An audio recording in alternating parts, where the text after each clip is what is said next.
Alam mo yung minsan sa may makita ka na yung taong shock o di kaya yung may sunog, yung tao na walang damit nakakalabas. Dahil sa takot, dahil sa yung tindi ng pangyayari, yung minsan bigla ka na lang magising ganyan, tatakbo ka, hindi mo alam ano yung nangyari. Ano yung suot mo, ano yung kuan mo. Hindi, dahil sa pangyayari, hindi mo na yun namamalayan. So, sa araw na yun, mas matindi pa yung pangyayari. Subhanallah. May hadith dito, sinabi ni Umar, Sami'tu Rasulullah sallallahu alaihi wasallam yaqul, narinig ko ang propeta Muhammad sallallahu alaihi wasallam nagsabi siya, Yawma yaqumun nas li rabbil alamin bi'azamatir rahman azza wa jal, yawmal qiyamah, yung tatayo yung mga tao doon sa araw na iyon, hatta innal araqa la yul jim rijal ila ansaf adanihim. Yung sa tindi ng araw na iyon, yung pawis aabot dito sa liig, sa tenga, sa tindi ng araw na yun.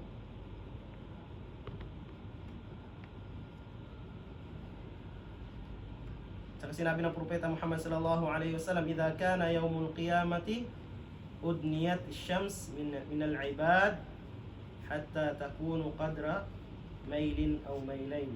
Sa araw na yun, yung araw ay ipapalapit na ng Allah subhanahu wa ta'ala sa mga tao. Qadra mail. Yung sabi ng iba, parang ganito lang. Subhanallah, dito nga. Talagang wala yung subhanallah.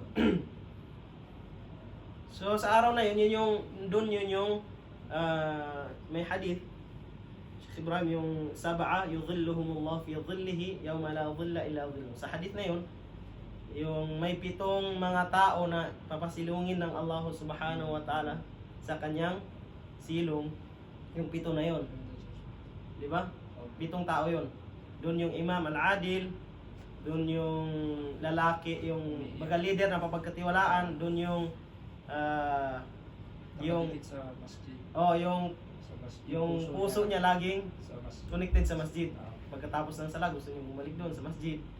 Doon yung lalaki na umiyak. Sikreto. Oo, pasikreto. Oo. Tapos doon yung magkaibigan. Doon yung dalawang magkaibigan for the sake of Allah. Nagkatagpo sila para sa Allah subhanahu wa ta'ala, nagkahiwalay sila na para sa Allah subhanahu wa ta'ala. Sana ay mapasali tayo doon sa 7 na yun inshallah. Doon yung lalaki na da'athu Sa tentasyon. tentasyon. Baga inakit siya ng babae. Akala inni akhafullah. Sinabi niya, takot ako sa Allah subhanahu wa ta'ala. So kasali doon yung tapos meron pa doon yung lalaki na parang lumaki siya sa tarbiya ata, basta namun adil. Halos 5 na yung banggit natin, may 2 pa. Yung Isa na lang gusto. isa na lang? Oo. Yun ata yung jihad. Di ba yun? Hindi yan. Yung sa pagkabata. Oo, yun yung lumaki siyang talagang natarbiya na siya. Opo, yan. Mm-mm. Alam ko, ang 7 na yun. Ang 7 na yun. So yun yung mga 7 na kasilong sa silungan ng Allah subhanahu wa ta'ala.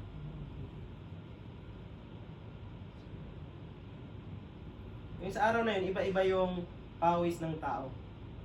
May pawis hanggang dito, may pawis hanggang dito. Subhanallah, pawis yun, hindi yung tubig. Kundi, yung sinasabi sa hadith na arak. Ibig sabihin, pawis. Ang pawis na yun, nagbe-base yun sa kabutihan mo, sa kasamaan. May isa pa pala Ustad, yung pagbibigay ng sadaka. Yung nagbigay ng sadaka na binigay ng kanan, hindi na laman ng kaliwang kamay. Ibig sabihin ng sikreto. Sikreto. Hindi ganito. Mamaya nagbigay ng ganito, nakita naman ni sikreto. Literal. Literal na. Kasi yun ang meaning sa hadith na yun, binigay ng kanan, hindi nakita ng kaliwa. Oo. So ang ibig sabihin nun, sikreto ng pagkabigay. So, doon naman sa sadaka na yun, pasukan natin ng konti. Wala namang problema nang bigay ka na ng may makakita sa iyo. Based sa intention. Base talaga sa intention. Minsan magbigay ka ng sadaka para makita ni Abdurrahman, magbigay din si Abdurrahman. So, napasok ka sa hadith na man dalla ala khairin kafa'ili. Sino yung gumawa ng kabutihan o di ka nag-utos ng kabutihan, para siya na rin yung gumawa. So, ibig sabihin, doble yung gantimpala mo, yung reward mo. Sample, nagbigay ako dito, pinakita kay Abdurrahman, pinakita ko kay Kwan, nagbigay din sa Abdurrahman, nagbigay. So, subhanallah, yung reward, multiple. Pero ang mas malayo sa riya, pagpakitang tao, yung walang makakita. So, hindi talaga natin alam yung intention ng bawat isa. Minsan kasi mag-isa, pakitang tao, mo talaga nagbigay ng pera. Hindi mo alam kung ano talaga yung sa loob ng kanyang puso. Baka nagbigay ng pera, at least makita ng iba, makapagsadaka.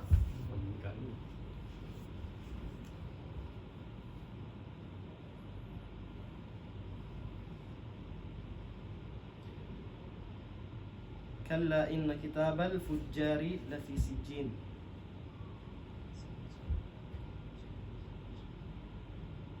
Ay inna masirahum wa ma'wahum lafi sijjin, fi'il min as-sijn wa huwa at-tayyiq kama yuqal tasayyiq wa syarr. So yung kapalaran, yung patutunguhan ay inna masirahum wa ma'wahum, yung pupuntahan ng mga taong masasama, yung mga taong mandaraya na yun, lafi sijjin. Ibig sabihin ng sijjin, yung sijin, alam mo yung sijin, yung sinasabi dito sa Arab, jail, yung kulungan, yung sijin. Sijin. Ibig sabihin, kulungan. Yung sijin na yun, pinaliit pa talaga, sijjin. Ibig sabihin, mas maliit, mas dayiq, yung masikip. Oo. So yun yung mapapaglagyan ng mga taong mandaraya. Sijin. Ang sijin wa huwa dayiq. Yung nga masikip, so pinaliit pa. Ay inna masira wa ma'aw na fi sijin, fi'il min as-sijin wa huwa dayiq kama yuqal fasayyiq wa shirrib wa khammir wa sikir wa nahwa dhalik. Ibig sabihin, kung yung sijin na yun masikip, pinasikip pa sa kanila. Wa ma adraka ma sijjin huwa amrun 'azim wa sijjun muqim 'adab alim. Thumma qala qad qala qailun hiya taht al-ard as-sabiya wa qad taqaddama fi hadith al-bara' bin azib. May mga ibang tafsir na yung sijjin na yun sa ilaliman ng mundo.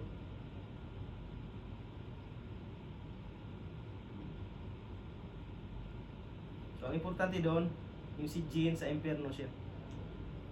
Kitabum marqum.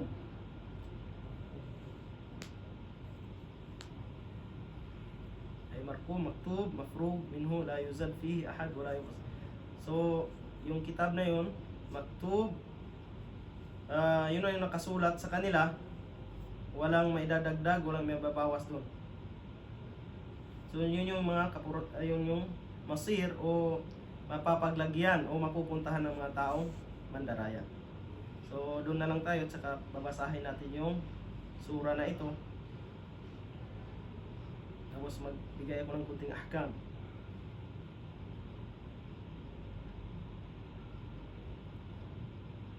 Basahin natin insyaAllah. Bismillahirrahmanirrahim. Wailul lil mutaffifin. Teka lang. Wailul lil mutaffifin. Ang tawag dito ay yung sa panghuli, mad arid lis-sukun. Okay? So yung mad dito, yung paghinto dito, kasi yung Arab hihinto sila, hindi sila. Example niya, kayfa haluk, kayfa haluka. Pero yung Arab, basta hihinto, nagiging sukun, nagiging patay yung panghuling letra. Kayfa haluk. Ganyan siya. Kayfa haluka, tama siya. Pero kasi nga hihinto, kayfa haluk. So ito, mad arid lis-sukun, ibig sabihin yung arid, dumating lang doon, hindi talaga siya original na sukun. Kasi yung original na is wailul lil mutaffifina, nandun yung na. So mad arid lis-sukun, dumating lang yung sukun. So ang mad doon naging pwedeng 2, 4 at saka 6. Yun yung mad arid lis-sukun. So kapag hihinto ka doon, pwede mong sabihin wailul lil mutaffifin. Dalawa. Wailul lil mutaffifin. Apat. Tapos pinakamahaba, 6. Wailul lil mutaffifin. 6. So mamili ka doon. Saan yung pagpilian mo? Pero okay lang either of the three. Either of the three, walang problema. Pero, kapag binasa mo dalawa, sa simula, ibig sabihin lahat ng hihintuan mo ay dalawa. Okay? Kung binasa mo ng 4, Dapat constant. constant yun. O, example niya sa Suratul Fatiha. Dapat constant yun. Alhamdulillahi Rabbil Alamin. Ar-Rahmanir Rahim. Maliki Yawmiddin. Dalawa. So, hindi pwedeng Alhamdulillahi Rabbil Alamin. Dalawa. Tapos pagka sunod, kasi gusto mong pagandahin, Ar-Rahmanir Rahim. Mahaba na. So, hindi pwedeng ganon. Dapat constant. Dalawa. Hanggang sa maubos mo yung isang surah. Oh. So, kapag 4.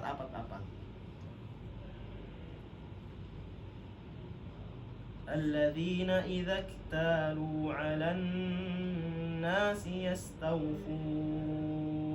Nandun naman yung mad arid lissukun. Yung yastawfun. So ito ring nun alan nasi, dalawang haraka. Basta nun shadda, doble na nun, yun ay dalawang haraka. Alan nasi. Yung pagbigkas ng alan nasi, dalawa, pero bago ka aalis, kapag natapos mo yung dalawa, hindi yung isa, dalawa, alis ka kaagad. Ganito. Alladhina idha iktalu alan nasi. Parang pagpangatlo, makaalis na. Oo. Kasi mabilis masyado kapag dalawa lang. Alan nasi. Dapat pagpangatlo nakasa. Alladhina idha iktalu alan nasi yastawfun. Alladhina idha iktalu. So bibigyan natin ito. Alladhina idha iktalu. Kapag magsisimula ka sa itong word na to, talo, anong pagbasa nito? Alladhina idha iktalu. Kapag hihinto ka, alladhina idha, kapag mag-start ka sa kasunod niya, anong pagsimula? Aktalu, iktalu, uktalu. Ha? Aktalu. Kasi yung pangatlo. Yung pangatlo. Alif. Aywa, alif. Hindi, yung pangatlo ay fatha. Magsimula ka sa Naam, fatha. fatha. Simula ka sa alif. So, tama ito, iktalu. Iktalu. Oo. Kasi walang fatha. Kung hindi ka sa hamza, sa anong tawag dito? Hamza wasal ba Abdurrahman? Hamza qata. Yung iktalu, kapag fatha, kasra yung pagbasa mo sa hamza. Kapag kasra, kasra din. Kapag dhamma, yun yung idadhamma mo. Walang fatha. Walang fatha. Okay. Okay? Iktalu.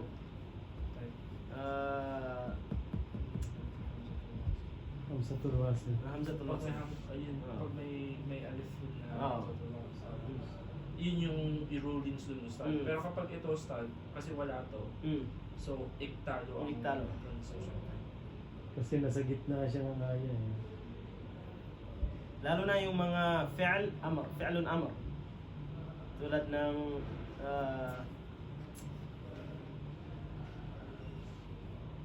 ano yung example niya? Yung istata'a. Hindi siya as. Basta kasi kapag fi'lun amr, magbibilang ka ng 3, kapag fatha, kasra rin. O, parang may iba kasi na. Pero basta sa Quran, ganun yung ruling sa Quran. Okay. Fatha, kasra, yung ikukan mo sa hamza. Kapag kasra, kasra din. Kapag dhamma, idadhamma mo. Yung sa dhamma, yung sa dhamma, yung sa surat Taha, yung ushdud. Hamzah, shin, tapos dal. Tapos yung dal is dhamma, du. Ush. Oo. Du. Okay. Oh.